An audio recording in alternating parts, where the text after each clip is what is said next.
Well, good morning, ladies and gentlemen. Just take your seats. We will start in 30 seconds.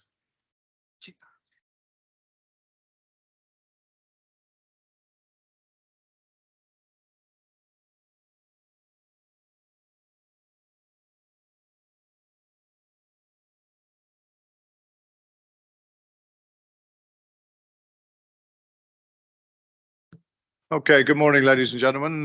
Welcome to the side event on a global call for deflection. My name is Mike Trace. I am involved in the Rome Consensus Network. Very glad to be here, and I'll be your moderator for the next 50 minutes. First of all, congratulations to you who've made it. It's a very early start for all of us. The 8 o'clock show is the most difficult one, but thank you for joining us here, and to our friends online, thank you for whatever time zone you are in. Thank you for being available.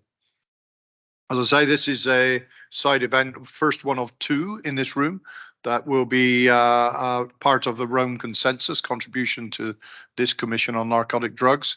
The Rome Consensus is a network and a group of international organizations that are working with each other to promote humane and effective drug policies. And in general, as you will see from our materials, that is talking about moving from a punishment model to a health and public health model. And particularly the Rome Consensus, notable is it is its key member, I would say, is the International Federation of Red Cross and Red Crescent Societies, who obviously in their statements and their work, they represent these principles. So there will be another session of the Rome Consensus after this one, moderated by another chair from the International Red Cross. But deflection, which is what we're here to talk about today, is one of the key themes within the Rome Consensus work. And just very quickly, you'll hear in much more detail from the experts I have with me here. But the deflection is basically talking about how law enforcement plays its role in this move from away from a punishment priority to a public health and a support priority for people who use drugs. And how law enforcement plays its part in that process is very important. Law enforcement, it's very important to work in partnership, and in every country of the world, we are promoting the idea that law enforcement should move, as I say, towards a more support priorities, but also work very closely with the treatment and the health agencies and the community agencies who work with people who use drugs. So you will hear about how this is being done in examples in certain countries over the next 40 minutes. You are probably aware this is what we call a hybrid session, which means there are some people present in the room here in Vienna with us, and there are some people online. My first request to the people online is to make sure they are muted, so we don't whatever is happening in your office or your home is not heard in the room in Vienna. But we are hoping there will be time for questions towards the end of the session. And for those people online, if you have a question, please put it into the chat in the meeting chat that you are in. And we have somebody here who's observing that chat and will pass your question to me. If you're in the room, if you have a question, it's much simpler. Just raise your hand. The only final thing for me as a way of introduction is that the meeting is being recorded, and it will be put up on the Rome Consensus website. So obviously any contribution you make, any intervention you make, be aware that it will be available online for anybody to see. So take that into account when you make your contributions. Finally, as I say, the Rome Consensus, which is a very big and growing network, a very vibrant piece of work. The people who are coordinating the Rome Consensus are keen to meet people in Vienna, talk to people about what we do, and try to ask people to sign up. The coordinators will be available between 10 and 11 a.m. this morning in room MO18. And anybody who wants to hear more about the Rome Consensus or get more involved, please come along there. We'll be having a coffee and we can have informal chats. So that's my work as a moderator to get us started. I'm now going to pass to our first speaker of the day, who's Michel Vorobiek from PTAC USA. Michel. Thank you, Mike, and thank you to all of you joining us, either in person, remotely, or viewing a recording later. A brief bit about myself. I'm from the US, and I have a bachelor's degree in psychology. I studied psychology because I wanted to understand humans and human behavior and ease their suffering. Then I looked at society and decided to go to law school so I could fix the problems in society. And it is an absolute honor to be here side by side with all of you to do both of those things today. The topic that we're talking about is how do we ease substance use and substance use disorders? And you'll know that, and I'll tell you that from my training, the approach in the US used to be a war on drugs, and we were taught to punish people. As a matter of fact, I was taught as a lawyer and a judge before I took the bench that if I punished someone enough, they would know they did something that their community didn't like, and they would never want to suffer that punishment again, so the behavior would stop. And that erased all of my psychology training. And so what did that do to communities? Well, it resulted in about 2/3 to 3/4 of the people that we have in our jails and prisons have a mental health condition, have a substance use disorder, or both. And that's clearly not a humanitarian approach. It's also not an effective approach. So what happens when people are released back into the community? They're more likely to commit crime. They can't get a job, and it contributes to housing and income instabilities, which likely were already an issue before. It ripped apart their families. So when someone was arrested and placed in jail awaiting disposition of their case, they were taken away from their families and their work. And so we really did a lot of harm on that approach. I'm proud to say that the United States has changed. And as part of our US national drug policy, we prominently feature alternatives to arrest, conviction, and punishment, traditionally diversion, and now what I'm going to talk about today, which is deflection. If you could go ahead and put our first slide up.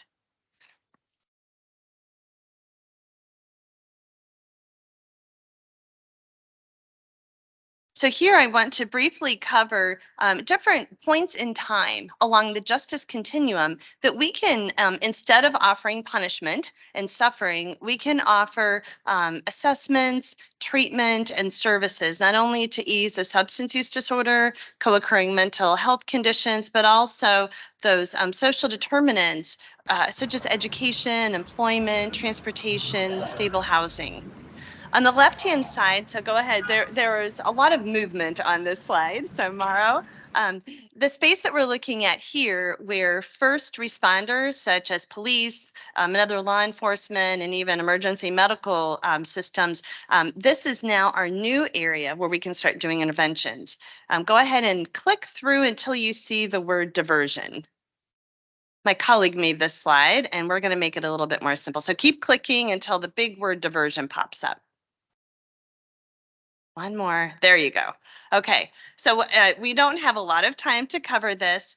The four circles that you see behind the word diversion are all court-based interventions. So we have opportunities at your initial appearance, when prosecutors are evaluating cases, when judges are evaluating cases either before or after conviction, and then even on reentry. So if someone was needing to have some time in incarceration, when you're released back into the community, those are all points in time where we recognize the field of diversion and people can be diverted into these community-based treatments.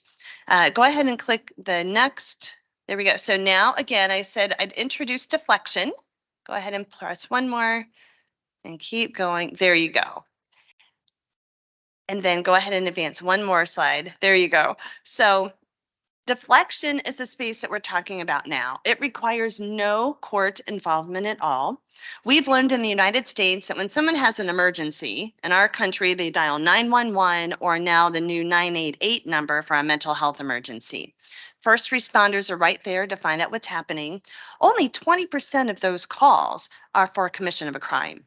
80% of those calls are something urgent, and that's the only way that our community members can get urgent help. So if substance use becomes a health emergency requiring treatment, just like a heart attack or other health conditions, rather than a legal emergency that can result in incarceration, then we can start connecting people directly to those health and community services. We know that some people have committed crimes that do need the intensive structure and supervision of courts. So we're not suggesting that deflection is the only opportunity to assist people, but where it's safe and effective, it can decrease the collateral consequences of arrest and punishment. It also eases the congestion of our court system, of our jails and prisons. And I think that's a pretty common issue that we face globally. So those resources can be more effectively focused on the people that truly need that traditional justice approach. So let's go to the next slide and I'll show you, I'm trying to give you some images to go with the explanations. This is a model of what deflection looks like, and I'm going to simplify it for you. I do have more detailed materials and a thumb drive that I can give you after the presentation that will give you lots more content. But if you think of deflection as the blue area are the first responders. So your police, your EMS, they're called to this emergency. The middle are the pathways where they can connect people to treatment. The orange area are the treatment and social services that are needed, and the green circle around the outside is a community. So this is an intervention that is embedded in the community. And our next slide, and my final slide, is from an individual perspective. Deflection looks like a bridge from where they're at through identification of what they need, to linkage to services, to robust case management and care and support along the way, to finally the treatment services that will give the long-term recovery and stability that both individuals and families and communities need. I'm glad to be available afterwards for questions. And again, I have more detailed materials that you can take home with you. Thanks.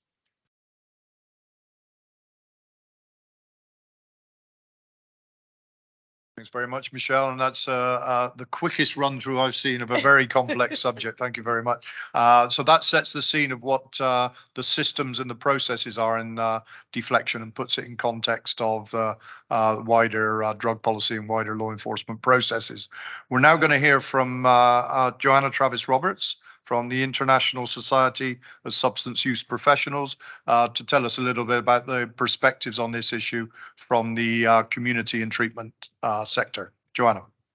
Thank you, Mike, and good morning, everybody. As Mike said, my name is Joanna. I am the Chief Executive of the International Society of Substance Use Professionals, and we are a membership organisation for anybody working in this field. So it's, you know, we include everybody from volunteers all the way through to maybe somebody who's been researching the field their whole career. So we're not like a professional body. We are basically building a community of everybody who is playing their part. One of the ways that we undertake our work is through national chapters. So I work for the global organization. We have 30,000 members around the world because membership is free. People join online. It's all very straightforward. But we have 35 national chapters around the world. And that is where we work with a host organization in the country, and they're delivering our mission, you know, in that local context.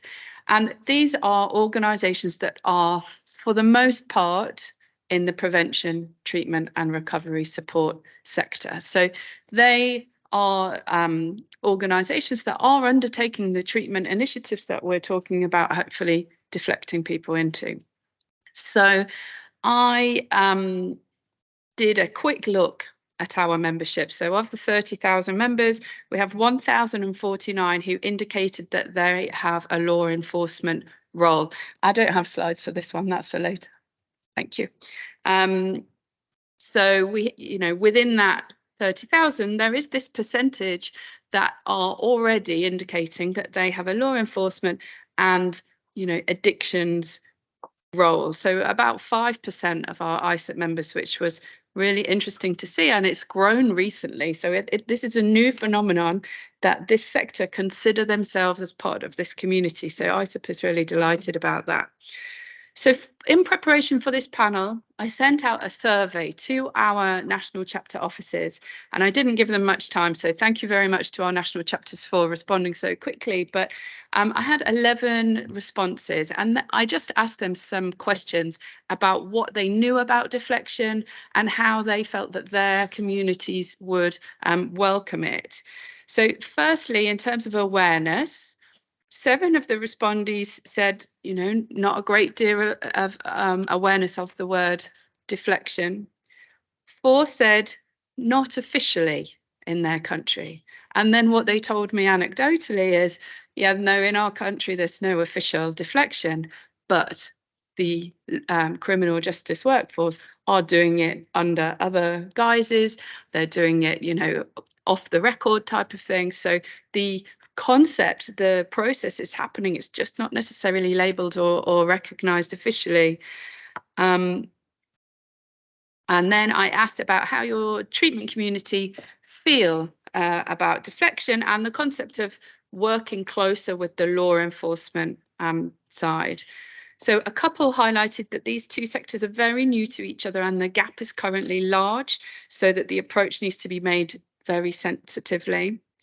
In another country, it's highlighted that deflection would be welcome because the diversion systems in place are too slow. And I think that, I'm not an expert in this field. I'm, giving the other side of the picture, but I've heard it reflected from my more knowledgeable experts that that's one of the downsides, the frustrations that people are feeling. One respondent highlighted that civil society are calling for deflection, advocating for this as a different approach, but unfortunately with no success in terms of recognition in the more official framework of their country. 4 respondents, actually from the same country, said the treatment sector were very cautious. One even went so far as to indicate that their colleagues really did perceive that it was not a good concept for the community. So, in one country we had different understandings of it, and that recognition that there needs to be a clearer understanding and some attitude changes. Another country said that there is reluctance of the idea of working closer with the law enforcement workforce, but they had done some case studies where they'd done great awareness and promotion, building alliances on a small scale, and they saw excellent results in those samples. So again, the feeling I got, and this is in no way of a scientific, this is all anecdotal, but the feeling I got is that the community, the civil society, they're doing a lot. They're trying to push this forward, and the efforts that they're making are successful. I asked, would deflection be welcome? I had 10 clear yeses, and then, like I said, the one cautious respondent. And in terms of these host organisations, our national chapters, I asked about how willing they would be, what would their involvement be?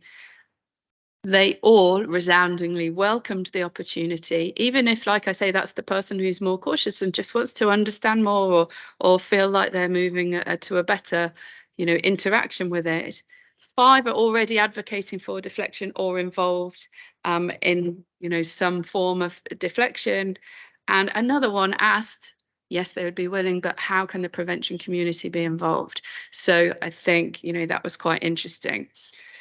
In order to, give you a quick summary or conclusion, when I sent the survey out, I had to really explain deflection. And despite my best efforts, some respondents misunderstood what I was saying, or they called it something else. They understood the concept. They didn't understand my word. And I think we're going to talk about that, how important language communication is going to be. Another finding, each sector can play a part. So you heard about the prevention community, but we need to make sure that what each sector can do is clearly articulated for them so that they're brought along within this concept. Stigma was mentioned by everyone in some form or another. So that's, a large part of the process. Attitudes are changing, but advocacy and sensitive adapted introduction are key. And ISIP is looking forward to partnering and helping, hopefully bring these communities closer together, because we've already seen that there is, work happening, a real sort of appetite for this. And so thank you again to the national chapters who responded. Thank you to you all who are listening. And I'm looking forward to being part of this as it grows. And as one of our respondents said, when I sort of said, anything else you'd like to tell me, good luck. So I echo that. Thank you very much.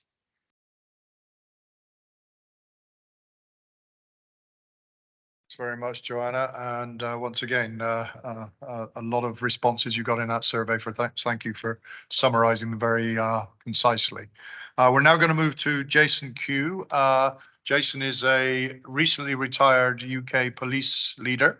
And in case he's too humble to mention it himself, he established one of the most comprehensive deflection initiatives in the UK over recent years. So hope you're going to talk about that, Jason, but he's going to talk from a law enforcement perspective.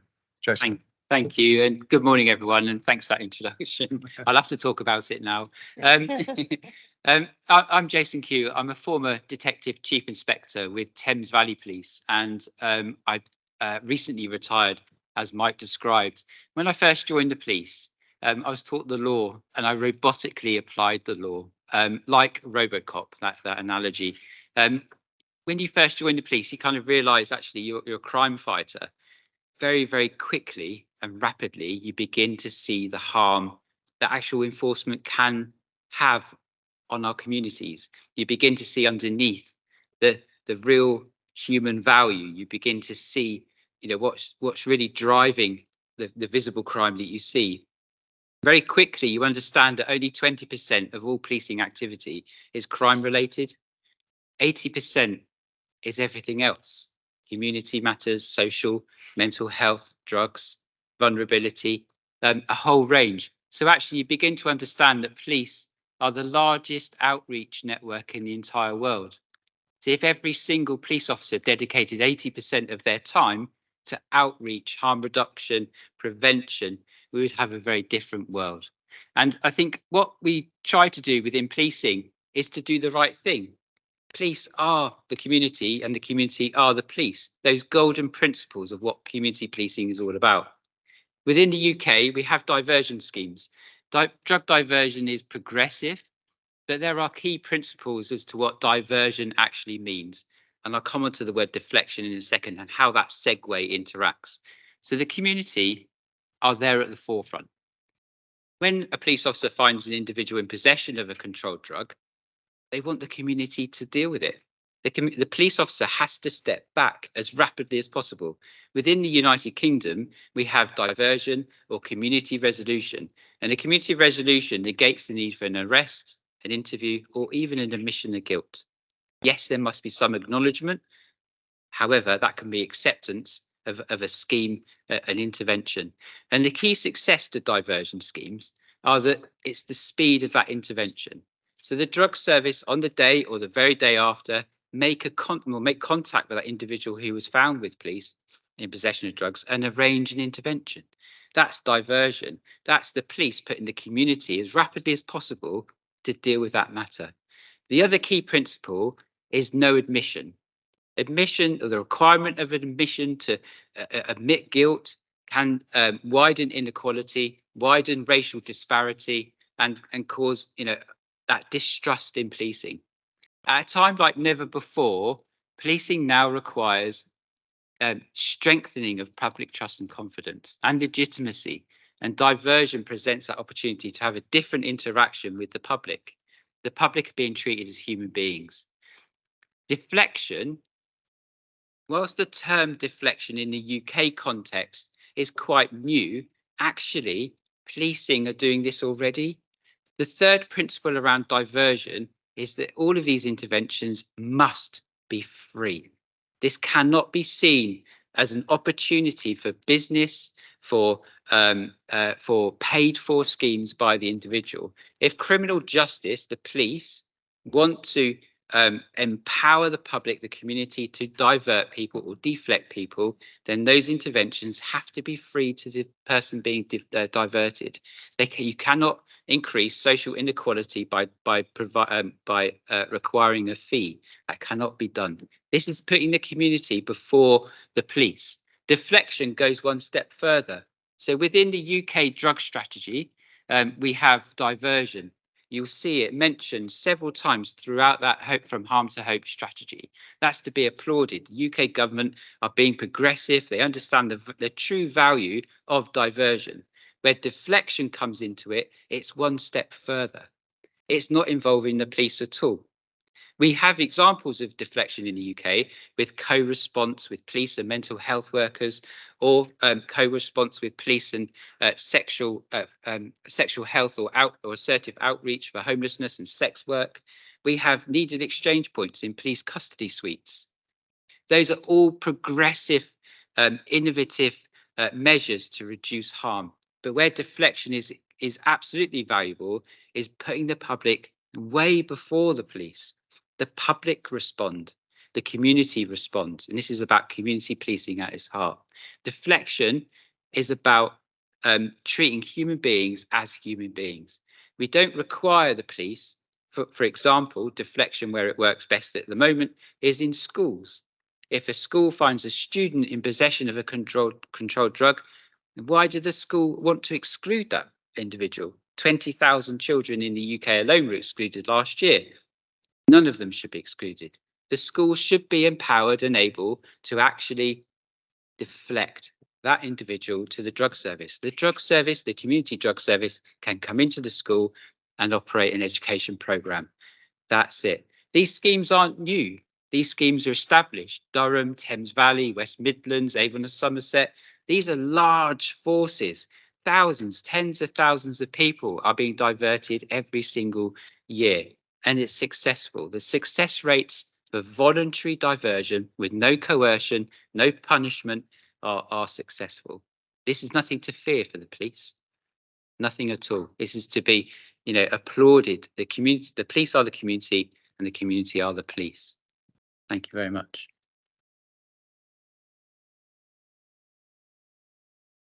Very much, Jason. Nice slogan at the end there. The police are the community and the community are the police. We're now going to move to somebody else who has experience of UK law enforcement, Julia Ryland from Leap UK, talk from the perspective of the experience of actually policing drug markets in an area of London. So, Julia.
Just changing the microphone for the online customers. So yes, as I say, the drug dealing was surprisingly visible. I'm not sure I've got time to start again. Do one pit stop. So the drug dealing in Camden Town was surprisingly visible. There was very little attempt to be covert. It was the same group of the same people standing outside the same shop, pretty much 24 hours a day. And as a neighbourhood officer, I had to be seen to be addressing the presence of the dealers by the community. Now, I chose to engage with them in a friendly, approachable, and non-combative way. And I did the same with the homeless community.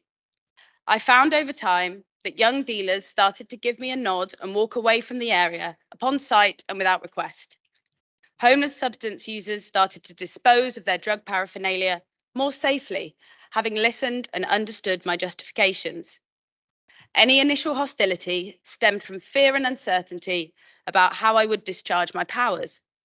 Once they trusted that my decision-making would be fair, reasonable, and appropriate to the circumstances, fear and hostility reduced, and cooperation and compliance improved.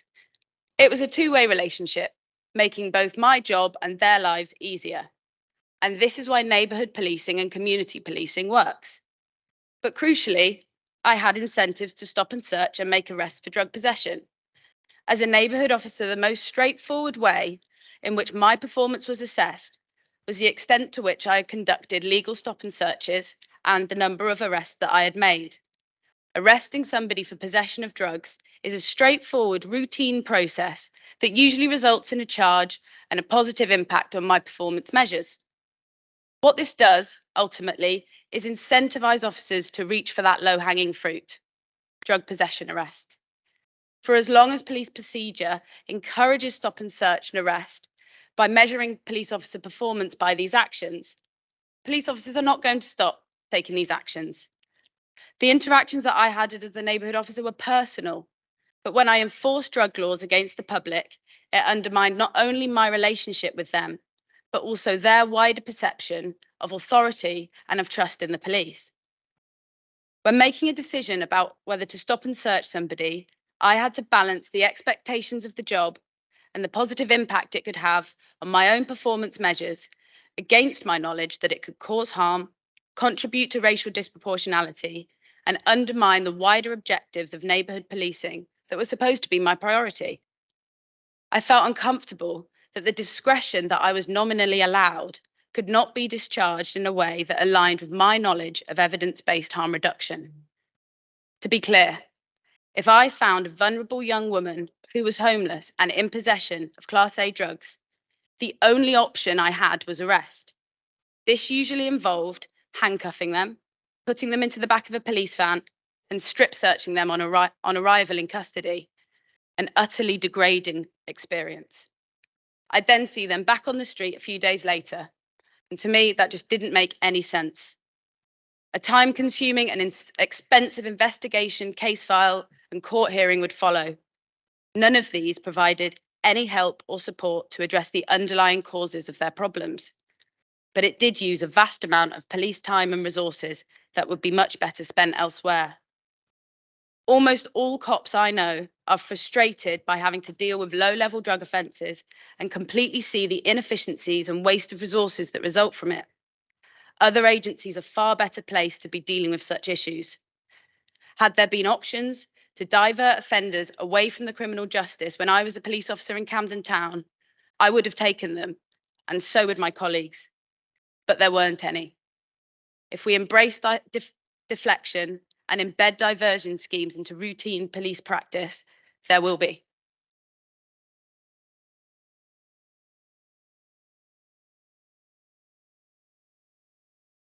Thanks very much, Julia, and a very visible example there of what actually happens out on the streets in these situations and why so often the outcome under a punishment-based model, the outcome is in nobody's interest.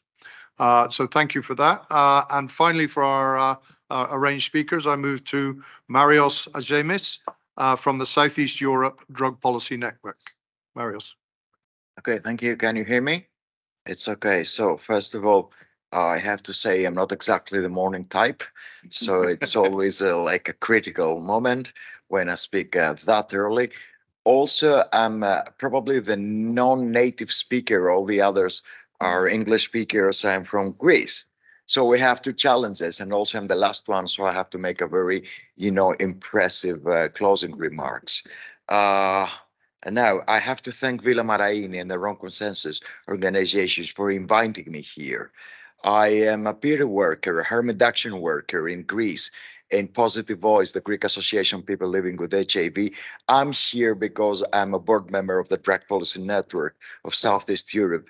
But actually, I am a peer worker. I share the same lived experience with so many other people who have been discriminated and stigmatized. So I'm here to reflect the drug user peer perspective. And really, this is really difficult because there's a lot of things to say about what prohibition has caused on us and what our community has suffered and still suffering.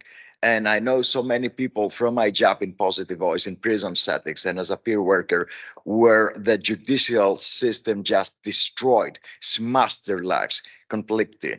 Where I come from, deflection is an unknown term and probably an unknown procedure.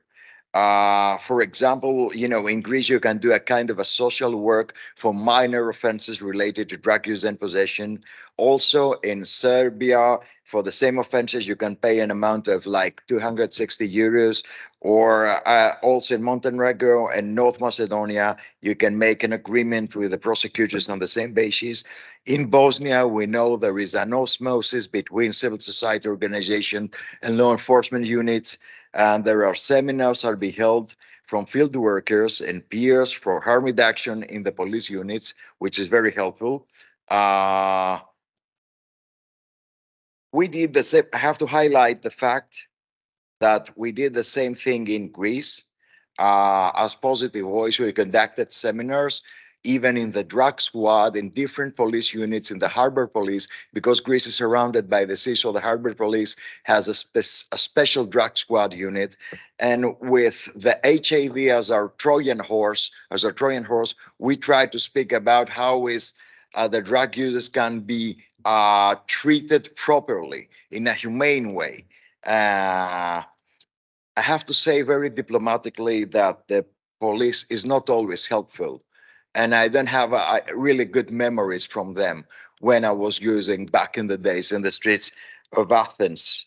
So, when there is a constant persecuted population in the street that uses drugs, this population cannot access nothing, cannot access public health services. And that has hazardous effects in public health. In Athens right now, we have an ongoing HIV transmission in people who use drugs and skyrocketing mortality rates in drug users. I'm actually one of the recorded incidents of the first large HIV outbreak in people who inject drugs back in 2011. I have to stop here and highlight another thing. I went to Villa Maraini 2 years before for a training, and I saw with my own eyes a little miracle. I attended a group therapy with people that are there for alternative to imprisonment action. So there were people with a little bracelet in their feet, and they were doing a group therapy. And because I have been dealing with treatments in all my life almost, I can say from the very first moment when I look in people's eyes if people are happy or not. And they were very happy. And that was a really, really rewarding experience and something that I miss from a country, even if there are very positive developments in that area. We always have to highlight the positive developments and not to make a finger pointing.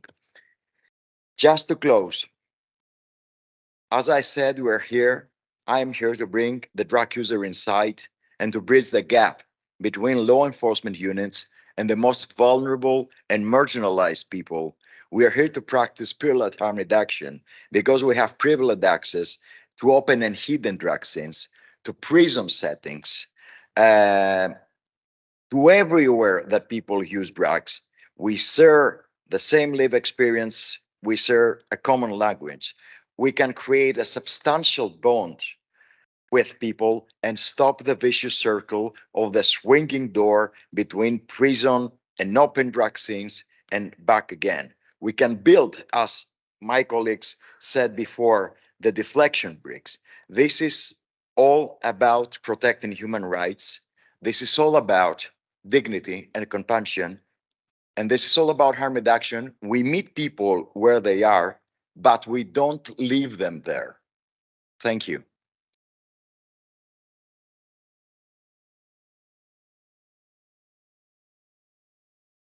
Marios, I think you achieved your aim of a good big finish there. We don't leave them there. And thank you to all the speakers. Very professional. I expected to be moderating a session where I had to stop people from overrunning and talking too long. Everybody stuck within time. This is very, very impressive. So thank you.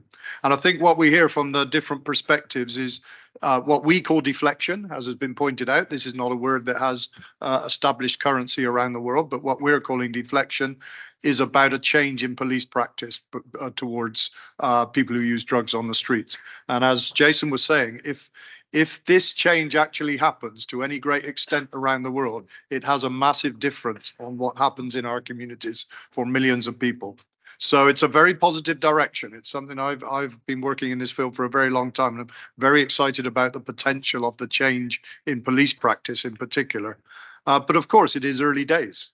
What we have described, what we have said is good practice in deflection is not the current practice in most countries of the world. As Marios was reminding us, in lots of different countries, they have ideas around this, but it is not the normal daily experience yet. And there will be barriers. We all know that is still the punishment paradigm, as I call it, is still very strong. Many countries, many law enforcement organizations will need some persuading to say they need to change this this way of working. But there is a big prize, as has been described by our speakers. There's a very big prize if this change can happen and this different way of working can become embedded. So thank you again to the speakers. One of the effects of their professionalism is we do have some time for questions. And as I say, there are a possibility of questions online. Please put it in the chat, but also in the room. So I first ask people in the room, if you have any questions to our speakers, raise your hand now, I'll call on you.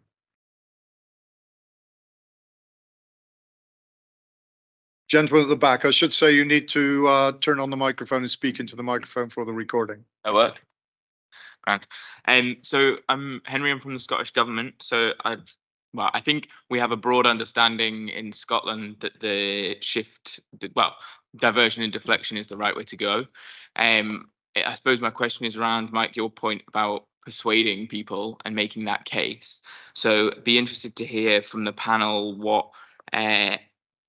experience you've had around tackling that soft on crime narrative, and then also the resources and evidence that exist around outlining, I suppose, some of the savings and efficiencies that you were talking about throughout the justice system. Thank you, Henry. And straight away from a policy perspective, who wants to answer that question in 1 minute? Jason. Thank you. Great question. Public trust and confidence and legitimacy first. So in the Thames Valley scheme, the day before the launch, the Mail on Sunday put on their front page, Thames Valley Police go soft on drugs. Very quickly, we were able to counter that by highlighting the fact that we have record numbers of drug-related deaths, pertinent to Scotland, clearly, and there's an urgent need to redress that. And clearly, diversion's not going to achieve that overnight specifically. However, it's a start to destigmatize and open the doorway to treatment and recovery where people might need that. Now, police come into contact with the vast majority of people, in 80% of the case, in possession of cannabis, and where there is no problematic use detected at all. However, the conversation changes about there's more trust, there's less stigma about treatment recovery, there's more openness from the police to treat this as a public health issue, and that's the start. So the public health approach is a winnable conversation for the general public. No longer are police going soft on drugs. What does that actually mean? And evidence. The Centre for Justice Innovation, where I work, have just launched a new drug framework with the key principles that I described in my talk, and the evidence is linked to those. I can share that on the chat if possible. And we work between the MOJ, the Home Office, and all police forces to help those forces implement those key principles. So no arrest, no fee, so no offender paid model, and no requirement for an admission. And the evidence base is growing. Professor Alex Stevens, of course, is leading the NIHR study in the UK on behalf of the Cabinet Office on effective diversion schemes with Durham, Thames Valley, Kent, I believe, Hampshire, and a couple of other force areas. So there's emerging evidence, but already there is strong evidence. My last point, not to hog this, is that no one on this panel today has spoken about that word decriminalisation. And that's actually deafening, because there's an urgent need for decriminalisation. However, at the moment, everybody's talking about diversion and deflection, and as a mode that we can implement here and now. Decriminalisation will occur later. Thanks very much, Jason. We have two other questions waiting in the room. Gentleman here then. Good morning, David Bruna from the Nomad Institute. One of the questions that came to my mind while I was hearing all of you, thanks a lot for your presentations, is how we can make deflection be recognized in the official framework. So in that, my question, I don't know if any of you can answer, which are the current improvements in terms of legislation that we can find worldwide now about deflection?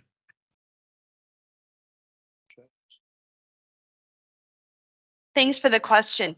We're working on that. So you saw some slides earlier. There are a lot more slides. So again, I'll refer that I do have some materials available that you can look at the frameworks that we're developing. We're developing principles and practices.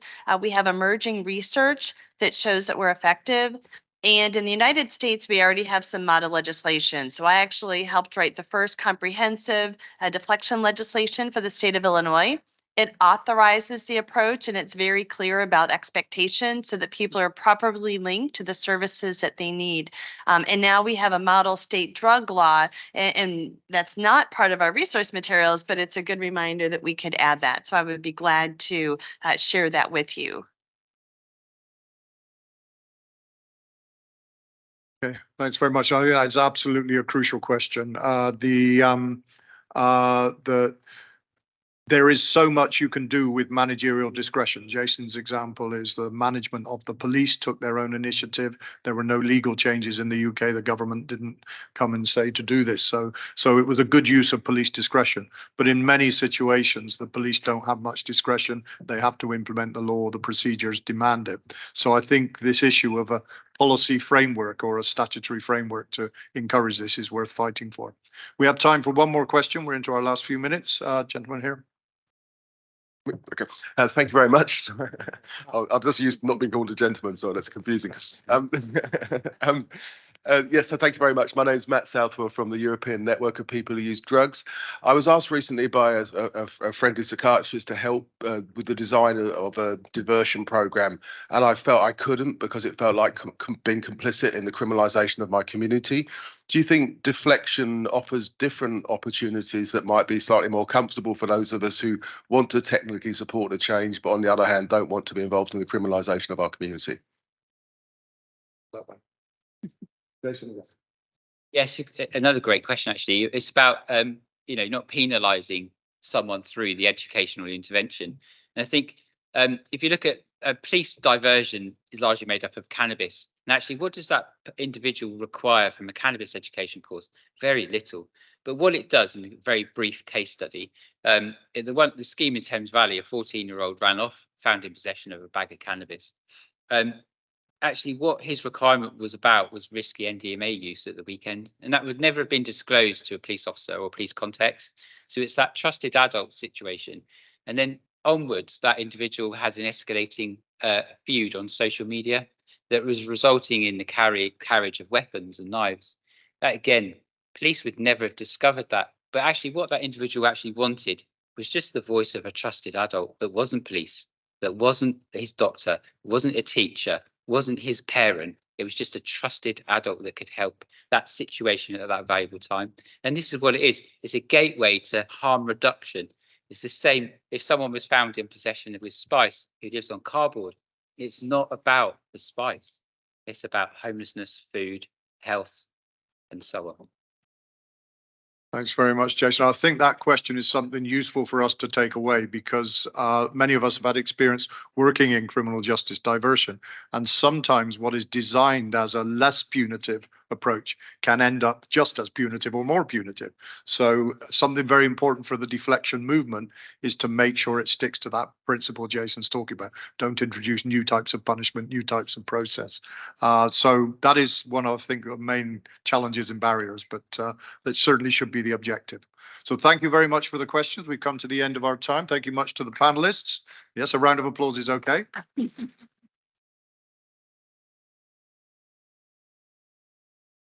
I mentioned at the top of the meeting that we will be recording this. The recording will not be immediately available online, but if anybody wants to get a copy of the recording from our Rome Consensus colleagues, they should email info, I-N-F-O, at romeconsensus.com. And the full recording of the event will be available for you to use as you wish. Thank you very much for your time, and please stay for the next session, which is also from the Rome Consensus. Thank you for your time.